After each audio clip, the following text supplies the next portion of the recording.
Hey, English learners, welcome back to Spark and Speak, your favorite place to learn real English. Easy English. Everyday English. The kind of English you actually use in real life. I am your English friend who truly wants to help you grow. And today is a big one, because I want to ask you something. Have you ever been standing next to a native English speaker, maybe at work, maybe at a shop, maybe just watching a show on your phone, and their words just blur together? Like their mouth is moving so fast and somehow whole sentences turn into one long sound. You understand English, you studied the grammar, you know hundreds of words, but real people, real fast talkers, they still leave you lost. Here's the good news.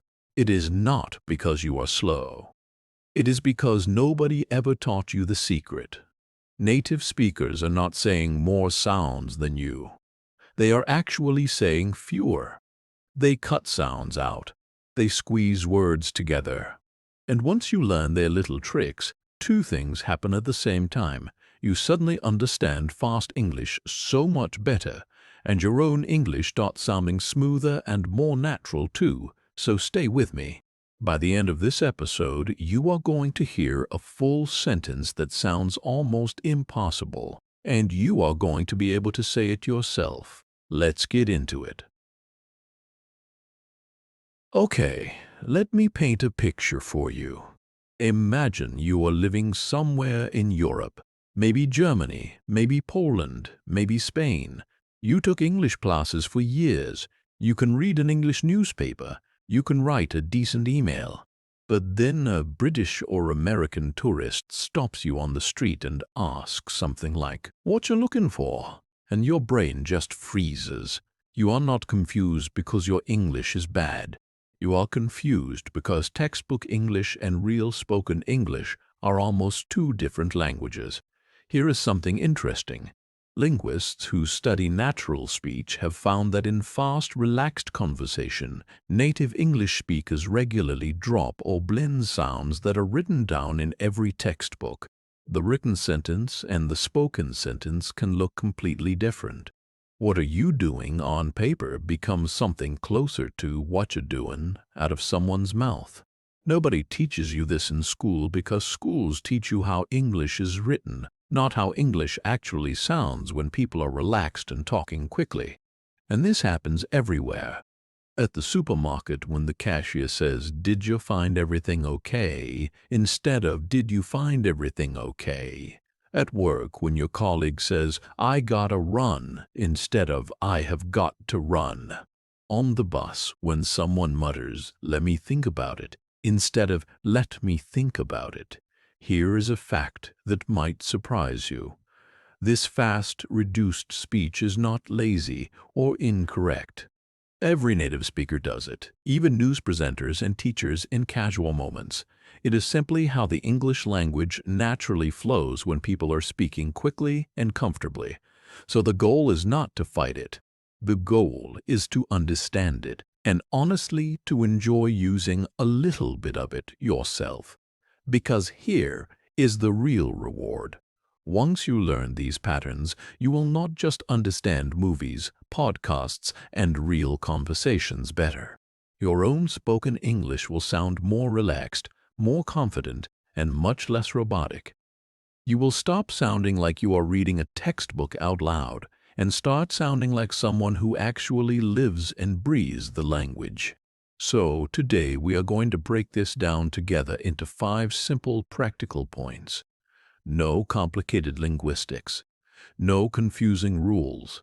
Just real patterns you can start using today. But here is the thing. The very first point is something you probably already do a little bit. And once I show you how far you can take it, it is going to open a door for everything else in this episode. Point 1. Contractions are your first speed boost. Let's start simple. A contraction is when 2 words get squeezed into one shorter word. You already know some of these. I am becomes I'm. He is becomes I'm. He is becomes is. Do not becomes don't. Here is a real example from daily life. Imagine your neighbor asks what you are doing this weekend. Instead of saying, I would like to go to the park, a native speaker will almost always say, I'd like to go to the park. Same meaning, but shorter, faster, and honestly, more natural. Or think about asking a question quickly. What are you doing tonight? Often turns into, what are you doing tonight? The just melts into the what. Here is a small scenario for you. You are messaging a friend from work, and she asks about your evening plans. You could type, I am not sure, I might just stay home, but in real speech people say, I'm not sure, I might just stay home. It rolls off the tongue so much easier. The beautiful thing about contractions is that using them does not make your English less correct. It actually makes it sound more natural because that is genuinely how native speakers talk, even in fairly formal conversations. But here's the thing. Contractions are just the beginning, because some verbs get squeezed down even further than a simple contraction. And this next point is where things get really interesting. Point 2. The 4 verbs that native speakers shrink every single day. There are 4 verbs that get reduced so often in spoken English that they basically have their own casual spelling. These are going to, want to, got to, and have to. Going to becomes goin', want to becomes wanna, got to becomes gotta, have to becomes hafta. Picture this wheel scenario. You are talking to a coworker on a Friday afternoon, and they say, I'm gonna leave early today. Not, I'm going to leave early. Gonna. It just flows out naturally. Or imagine you are craving coffee in the middle of a boring meeting and you whisper to a colleague, I want to get a coffee. Do you want one too? That word want just replaces want to smoothly, without anyone even noticing. Here's one more. Your friend calls you and says, I gotta finish this report before 6, meaning I have got to finish this report.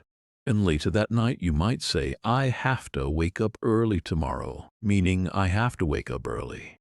Now here is something that surprises a lot of learners. These reduced forms, gonna, wanna, gotta, have to, are used constantly in daily conversation, in casual emails between friends, in podcasts, and in movies. But they are almost never written in formal documents or business letters. So the rule of thumb is simple. Say them freely when you are speaking casually. Just do not write them in a formal email to your boss. Try saying these out loud right now at your normal talking speed.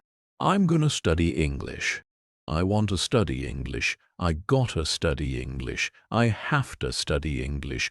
Feel how much smoother and faster that is compared to saying every single word fully. But here's the thing.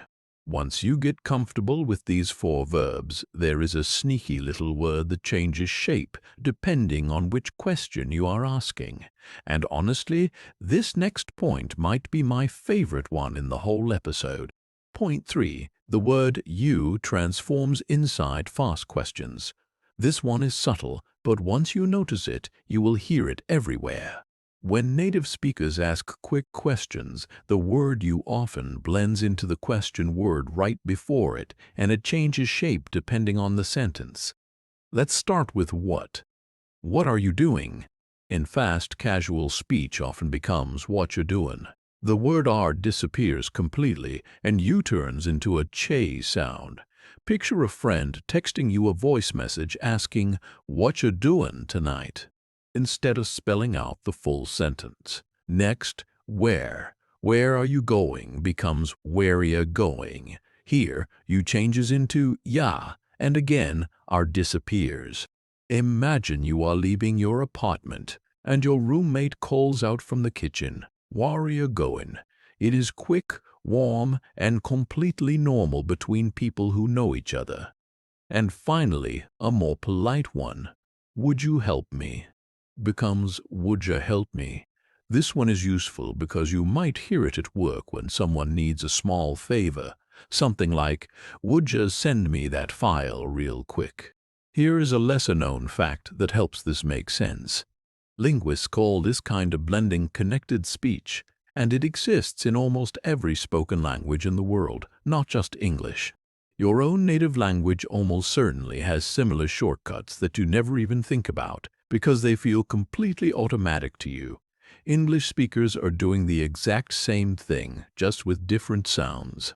So next time someone asks you, "Whatcha doing?" or "Whereya going?" you will know exactly what they mean, and you might even find yourself saying it back naturally.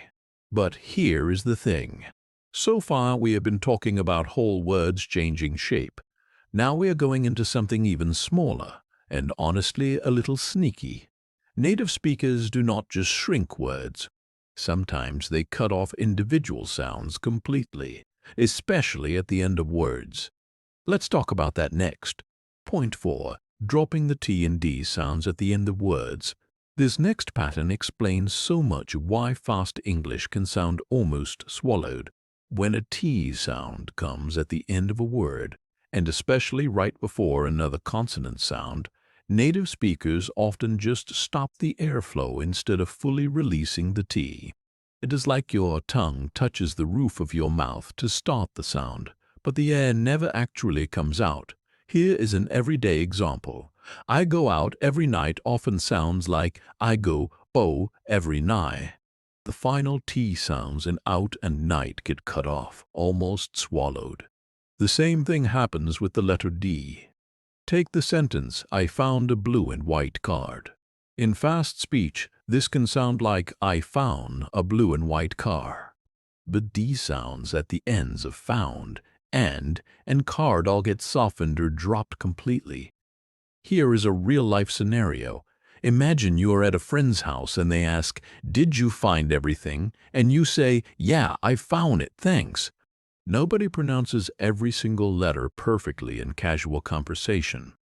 Even native speakers who have spoken English their entire lives are doing this without even noticing. This might feel strange at first, almost like you are being told it is okay to speak incorrectly. But that is not what is happening here. This is not sloppy speech. It is simply the natural rhythm of fast-spoken English, used by everyone from your local barista to news anchors when they are chatting off camera. But here is the thing. Once you understand drop sounds at the ends of words, there is one more pattern that trips up almost every learner, because it involves tiny little pronoun words like him, her, and them. And trust me, this next one is going to make a lot of confusing conversations suddenly make sense. Point 5. Small pronouns quietly lose their first sound. This last pattern is a little more advanced, but it is incredibly common, so it is worth knowing even if you never use it yourself. Words like he, his, her, and them often lose their very first sound in fast, casual speech, especially in the middle of a sentence. Here is an example. "I think he's right" can sound like "I think he's right," almost like the H just disappears. Imagine two coworkers quietly discussing a decision in a meeting, and one whispers, "I think he's right. We should go with his plan." Or think about "it's his turn" and "it's her turn." In fast speech, these can sound like "it's his turn" and "it's her turn" with the H completely gone. And then there is them, which often turns into M. For example, "I listened to them" becomes "I listened to 'em." Picture a friend recommending a new band, and you casually reply, "Oh yeah, I listened to 'em. They're really good." Here's a surprising fact to close this point. Even though these reductions sound extremely casual, they are used by people from every background, every profession, and every education level, because this is simply how relaxed English naturally moves. It is not about being lazy with the language. It is about the language flowing the way spoken language always flows, in any country, in any culture. So now you understand 5 real patterns. Contractions. The gonna, wanna, gotta, hafta group. The shifting word you, dropped T and D sounds, and quiet little pronouns losing their first sound. Here is where it gets fun.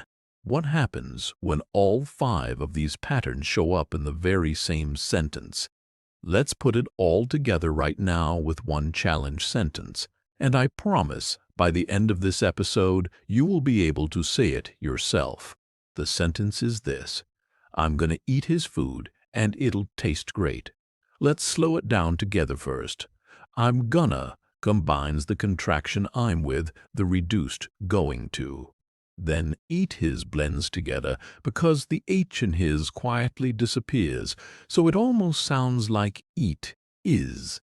Then it'll is a tight little contraction of it will. And finally, taste great softens at the end, almost like tassy gray, with those T sounds gently cut off. Put it all together, slowly at first. I'm gonna eat his food, and it'll taste great. Now try saying it a little faster. I'm gonna eat his food, and it'll taste great. Feel how naturally it flows once you stop trying to pronounce every single letter perfectly. That, right there, is the real secret behind fast English. It was never about talking faster. It was about knowing exactly which small sounds are allowed to disappear. Okay, let's bring this all together, because you just learned 5 patterns that are going to change how you hear and speak English from now on. First, contractions, like I'd, he's, and what there, which shrink 2 words into one natural-sounding word.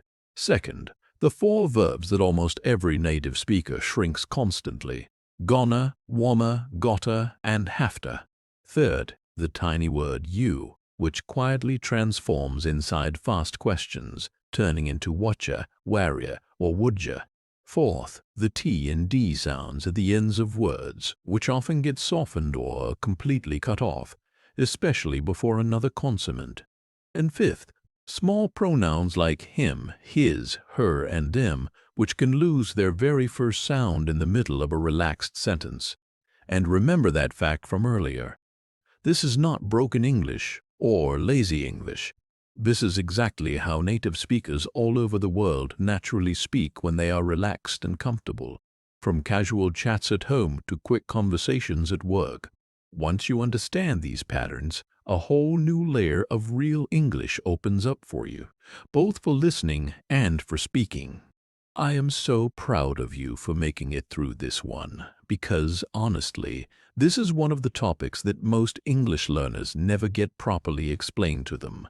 So here is my question for you. Tell me in the comments, which one of these 5 patterns surprised you the most? Was it gonna, wanna, gotta, hafta? Or was it the disappearing H in his and her? I really want to know, so drop a comment below and let's talk about it. And if this episode helped you even a little bit, please hit that subscribe button for Spark and Speak. Every single episode here is designed to help you speak real, natural, confident English, the kind you actually use in real life, not just the kind you find in a textbook. Because next time, we are going to talk about something that will completely change how you start conversations with strangers in English, even when you feel nervous or unsure of what to say. You really do not want to miss that one. Until then, keep practicing, keep speaking, and I will see you very soon right here on Spark and Speak.